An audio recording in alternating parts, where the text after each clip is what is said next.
On m'a posé une question et j'ai retiré mes lunettes parce que j'avais des reflets dedans. Donc c'est la suite, pas la suite à la question sur les syndromes de Morton, mais la suite à une question qu'on m'a posée. Cette question, c'est Gilles, j'ai vu l'exercice en vibration pour l'épaule. Est-ce que tu as des études qui mettent en évidence ce que tu dis sur les vibrations des épaules et que c'est cet exercice-là qu'il faut faire pour renforcer la coiffe des rotateurs? Je suis content qu'on me pose cette question. Donc, je vais pouvoir expliquer de la science, comment ça fonctionne. Donc non, je n'ai aucune étude, et c'est de manière absolument empirique. C'est mon expérience à moi qui m'a amené à penser que ça fonctionne de manière simplement pratique. Il y a un ensemble d'études qu'on peut trouver, mais je te les donnerai pas parce que je les ai pas. C'est des trucs en fait que j'ai lus, mais j'ai pas gardé les articles. Moi, je fais partie de l'Evidence-Based Medicine, j'en faisais en 2008. Voilà, maintenant je sais que c'est plus ou moins à la mode, mais moi j'ai pu en exploiter, en voir en fait les limites. Le problème de la science, c'est que ça va te dire qu'est-ce qui ne marche pas. Mais il y a des biais énormes, colossaux. Donc moi je te donne mon expérience, tu en fais ce que tu veux, ça te plaît pas, tu fais pas, tu veux chercher un truc qui atteste que ça peut fonctionner, je peux te laisser faire. Voilà, tu peux, sans problème. Comment ça fonctionne la science? Dis-toi que on a essayé avec des copains de faire des articles scientifiques. Pour tester une technique, il faut d'abord créer un test. Voilà. Ça pose des problèmes. Donc, il faut d'abord créer un test pour tester une technique. Il faut valider le test de manière scientifique pour après pouvoir tester ta technique. Pour créer un test, il faut que ce soit reproductible à plus de 70% pour qu'il soit validé. Ce qui est quasiment impossible. Alors que si tu prends une technique de base où tu appuies droit sur le dos, voilà, tout le monde va appuyer droit différemment sur le dos, c'est pas reproductible. Donc on a arrêté d'espérer de pouvoir analyser la kinésithérapie à cette époque-là. En tout cas moi et mes copains avec qui on réfléchissait à ça. Ce qu'on s'est rendu compte, c'est qu'il faudrait qu'on fasse comme les instituteurs. Leur système est pas mal. C'est-à-dire qu'ils mesurent l'effet instituteur. Donc ils vont prendre des bassins de population, des zones, et sur ces zones, tu as des populations plus ou moins défavorisées, donc ils classifient ces populations, qui ont plus ou moins des bons résultats à leur test, et les populations se ressemblent. Et donc dans ces populations, ils vont mesurer l'effet de l'enseignant. C'est-à-dire que quand tu es dans des populations très favorisées, tu te dis que la moyenne pour ces gens-là, au niveau national, dans ce même bassin de population, c'est, je dirais, 70% de réussite. Un professeur qui fait 80%, il a un effet positif. Et les professeurs qui sont à 60% ont un effet négatif. L'effet professeur est négatif. Alors que l'autre ont des effets professeurs positifs. Donc on ne peut mesurer que l'effet des professionnels et pas du tout l'effet d'une technique. Je crois qu'on l'avait fait dans les années 70. Alors moi j'étais pas là encore, hein. Je suis pas si vieux que ça, j'espère. Dans les années 70, ils avaient testé les méthodes Bobat et Kabat pour la neurologie, pour voilà, les problèmes de cerveau. Quand on fait des AVC, ils avaient testé les deux.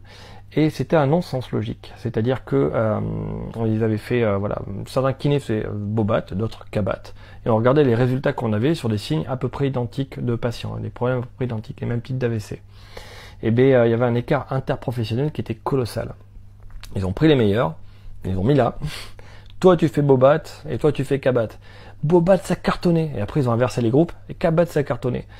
Donc malheureusement, quand moi j'analyse en fait les articles scientifiques, je suis obligé de dire que c'est le thérapeute qui a un effet et pas les techniques.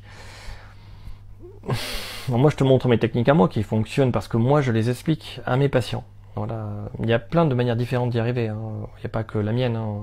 Moi j'essaie de donner mes raccourcis, d'expliquer comment on fait.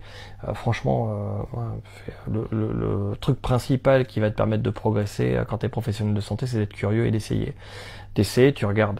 Voilà. On fait un test. Donc ça, dans cette position t'as mal, oui, fais ça. Tu vas mieux? Oui, non, mais on continue. Et de manière empirique, comme ça, des écarts se creusent entre les professionnels. Voilà. Un autre truc aussi que j'avais vu, oui, un truc qui est rigolo, ça c'est de mon vivant. Donc moi quand je vais commencer à bosser en 2008, on a dit voilà, la bronchiolite c'est un gros énorme problème, on en voit systématiquement chez le kiné. Donc nous on faisait 20 patients par jour et entre chaque patient on voyait un bébé quoi. C'était l'enfer, hein. On faisait que bosser, c'était horrible. C'était très très dur. Aujourd'hui, tu vois, si j'en vois 3 dans l'année, c'est beaucoup. Et il y avait un article qui était sorti à Bordeaux, de Bordeaux je crois en plus, hein. qui disait que la kiné respiratoire, ça sert à rien. Voilà, la kiné respi telle que nous on l'a fait en cabinet libéral, c'est pas utile. Mais c'est pareil, il y a des biais. Il y a des biais d'analyse d'articles. C'est que l'article, il a été fait à l'hôpital pour des gamins qui sont des cas critiques. Et effectivement, quand tu es dans un cas critique, tu prends de l'oxygène. Et ça suffit. T'attends 2 jours avec de l'oxygène, tu vas mieux. Et donc il y avait un biais énorme. Et sur le coup, on est passé de mais ça nous fait économiser ça. On n'a pas à payer les kinés pour la kiné respi, c'est pas utile. Ils l'ont enlevé. Et là, devine qu'est-ce qui s'est passé. Tous les petits bobos que nous on voyait, qui permettaient aux gens de ne pas aller aux urgences, les urgences se trouvent complètement dépassées. Ils se font éclater. Et donc c'est surchargé. Et quand tu as une fracture ouverte et que tu as un gamin, il a juste son nez qui coule, dans les recommandations, c'est le gamin, tu le prends en premier. Mais le mec, il a une fracture, il est éclaté.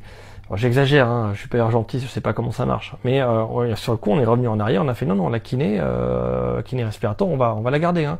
C'est utile, hein, ça permet d'éduquer les parents sur ça c'est une rhinite, ça c'est un problème, ça c'est ci.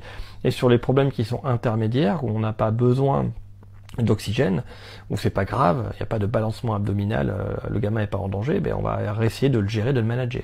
C'est un peu comme le problème qu'on a eu pour le Covid, tu vois. Au début, on savait pas diagnostiquer le Covid, on savait pas si c'était grave ou pas grave, on envoyait tout le monde aux urgences.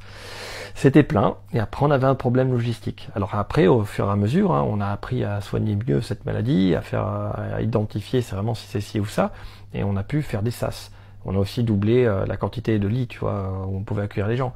Mais après, on a essayé, on met des machines de ventilation, on essaie d'autres traitements, et on a trouvé des SAS avant, pour ne pas mettre sous machine de ventilation artificielle quelqu'un qui a un cas hyper grave, qui a un cas pas grave du tout, on les gardait ces places après pour les gens très graves, et les autres, on arrivait à les soigner autrement. Donc voilà, j'ai aucun article scientifique, j'ai essayé d'en écrire et de quantifier ce que je fais, j'y arrive pas. Et je pense qu'il faudrait qu'on crée un collectif pour travailler à la manière des instituteurs en s'inspirant de leur méthode, pour évaluer un effet des kinésithérapeutes, puis comparer à d'autres trucs, tu vois, un autre truc, pour comparer à aux infiltrations ou à une opération, ou qu'est-ce qui marche le mieux en fait, et après définir progressivement quel cas c'est le plus efficace. Voilà, elle est longue cette vidéo, hein.